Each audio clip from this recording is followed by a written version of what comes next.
আসসালামু আলাইকুম। আজকে তাদের জন্য এই ভিডিও, যাদের দাঁতের গোড়া নড়ছে, দাঁত পোকায় খেয়ে গেছে, যাদের দাঁত সুরক্ষার জন্য দরকার, তাদের জন্য আজকের এই ভিডিও।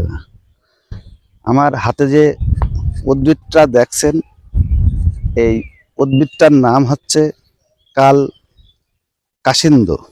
অঞ্চল ভিত্তিক ভিন্ন নাম হইতে পারে, বাট এর বহু গুণাগুণী আছে। কিন্তু আজকে একটি বিষয় আলাপ করব, যাদের দাঁত পোকায় খেয়ে যাচ্ছে, দাঁতের গোড়া নড়ে গেছে, নড়া দাঁত পর্যন্ত টাইট হয়ে যাবে, এটা যাতে সঠিক নিয়ম হয়ে ব্যবহার করা যায়।